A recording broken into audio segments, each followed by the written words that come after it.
धन्यवाद। आज हम सर्जिकल मैनेजमेंट ऑफ बीपीएच के बारे में बात करेंगे। प्रोस्टेटोमेगाली बहुत इंपॉर्टेंट प्रॉब्लम है और 50 इयर्स से ऊपर के 50% आदमी में प्रोस्टेटोमेगाली होता है और उसका 50% जो है सिम्टोमेटिक होता है, जिसमें आइदर मेडिकल और सर्जिकल मैनेजमेंट का जरूरत होता है। यदि मेडिकल मैनेजमेंट फेल हो जाए या सिम्टम्स बहुत सीवियर ग्रेड का हो या बीपीएच से रिलेटेड कॉम्प्लिकेशंस हो, जैसे हेमेचूरिया, ब्लैडर में स्टोन का बनना, रेनल फेलियर डेवलप होना, तो इस स्थिति में प्रोस्टेटोमेगाली के लिए सर्जिकल मैनेजमेंट किया जाता है। दोस्तों, आज हम सर्जिकल मैनेजमेंट ऑफ बीपीएच का एक सबसे लेटेस्ट टेक्निक के बारे में बात करेंगे, जिसको होलेप बोलते हैं। होलेप का मतलब होता है, फुल फॉर्म होता है होल्मियम इन्यूक्लिएशन ऑफ प्रोस्टेट। ये डिबेट इन्यूक्लिएशन वर्सेस रिसेक्शन बहुत दिनों से चलते आ रहा है और ये क्रम रिसेक्शन followed by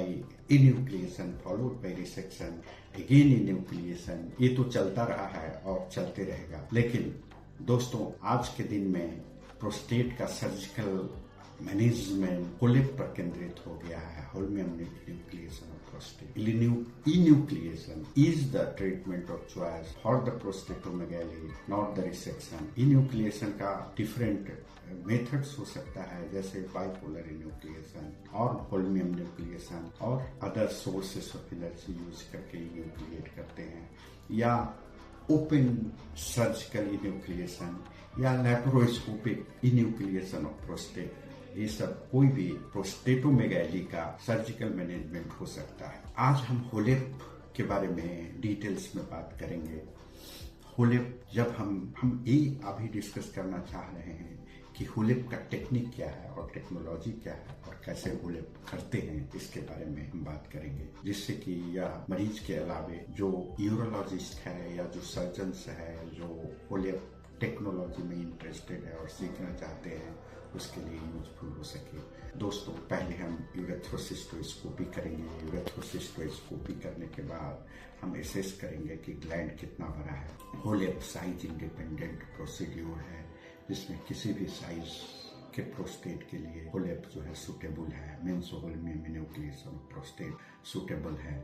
तो हम लोग कोई भी ग्लैंड, जैसे 40 ग्राम 30 ग्राम से ऊपर और अप टू द 200 ग्राम तक के प्रोस्टेट का हम होल्मियम इन्यूक्लिएशन और इसके द्वारा इलाज कर सकते हैं। तो यह साइज इंडिपेंडेंट है। आइदर बाइलोबर ग्लैंड हो या ट्राइलोबर ऑक्लूसिव प्रोस्टेट हो, दोनों स्थिति में हम होलेप के द्वारा इसका इलाज कर सकते हैं। होलेप में जो एनर्जी यूज होता है वो होल्मियम लेजर फाइबर यूज होता है। आप जानते हो कि लेजर फाइबर्स, लेजर जो टेक्नोलॉजी है, वो अपने आप में एक आज के दिन में एनर्जी सोर्स के रूप में बून है, specially for the management of BPH, benign prostatic hyperplasia. तो हम लोग इसमें 550 माइक्रोन फाइबर्स यूज करते हैं। रिसेक्टोस्कोप 24 फ्रेंच और 26 फ्रेंच रिसेक्टोस्कोप हम लोग यूज करते हैं। लेजर रिसेक्टोस्कोप जो कि फाइबर को एकोमोडेट करता है, उसके द्वारा हम विधि से न्यूक्लिएशन करते हैं।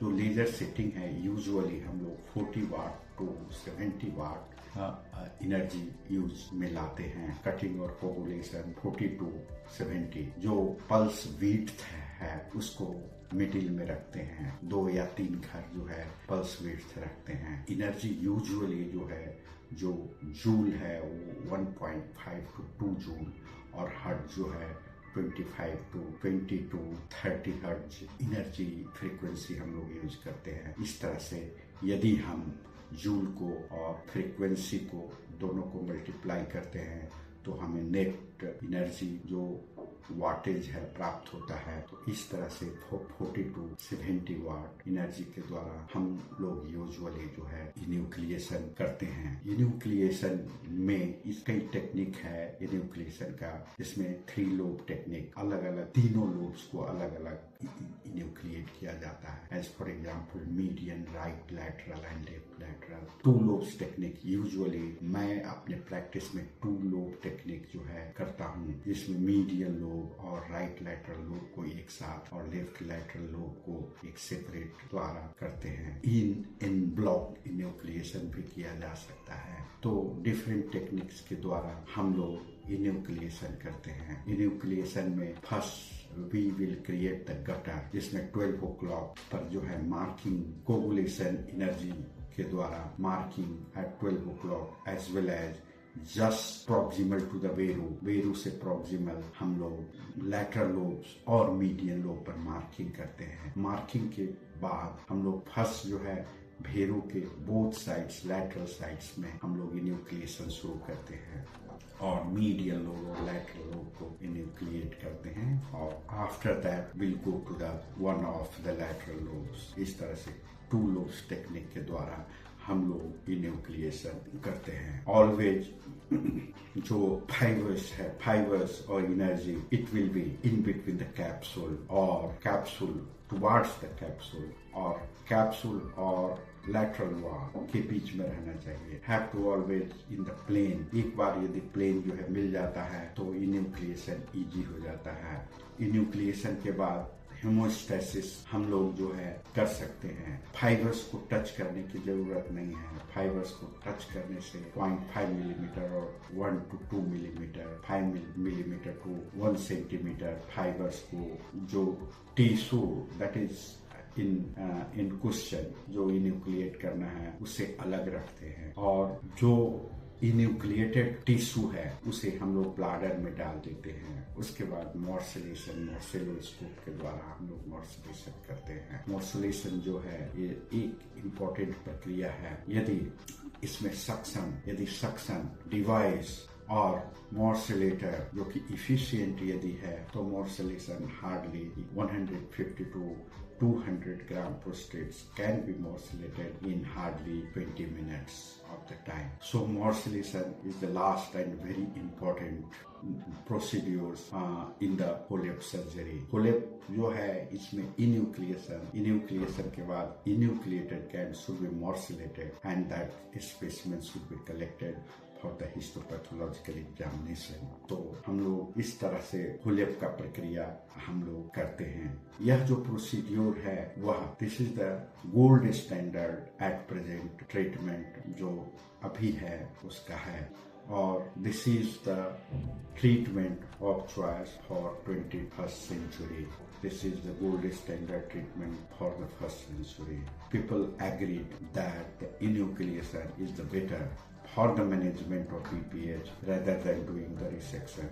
So HoLEP is the gold standard, should be practiced. Advantage of this procedure is the hospital stay of the patient is only 1 to 2 days. There is no need of traction and irrigation. It can be done even in the patient who is taking the anticoagulant drug like Ecosprin, coagulant, that is जो blood thinner पर है उस तरह के patient में भी जो है हम लोग एंटीप्लेटलेट ड्रग जो ले रहे हैं उस तरह के पेशेंट बिकॉज हेमेचूरिया और ब्लीडिंग इसमें बहुत ही कम होता है और ये जो है मोर effective and more efficacious than doing the TURP or monopolar or bipolar. Of course, the bipolar enucleation is one of the option alternative to the HoLEP, but I prefer always to do the HoLEP rather than doing the bipolar enucleation because in bipolar enucleation most of the time there is need of the mechanical forces.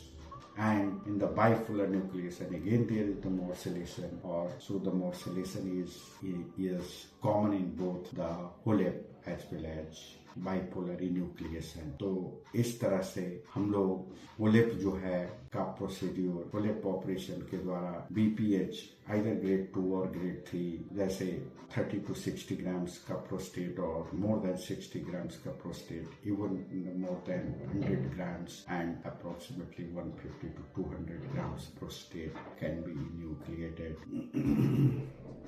without any complications and problem. There is less chance of TUR syndrome. There is less chance of dilutional failures, hypokalemia और hyponatremia का chances और TUR syndrome का chances इसमें normal saline glycine के जगह पर use किया जाता है. That is irrigation as well as the fluid which has been used during the HoLEP procedures that is better and more compatible to the body than that of the glycine. machine, which is more prone to producing complications, which is used in monopolar TURP. So HULEP is at present the gold standard, provided the machine is available, because the equipment is slightly costly and recurrent expenses of the machine and maintenance of the annual maintenance and comprehensive CMC, that will be the more than that of the TURP, either monopolar or bipolar. So of course the one of the limitation of doing the HULEP, but still it is the gold standard and will be is the new standard, the standard in 21st century for the management of BPH. The HULEP is the procedure which has revolutionized the treatment of surgical management of BPH. Now you can watch and you can see the beauty of this procedure by the video. आप लोग इस procedures को जान समझ सके होंगे और इससे लाभान्वित होंगे। Thank you very much.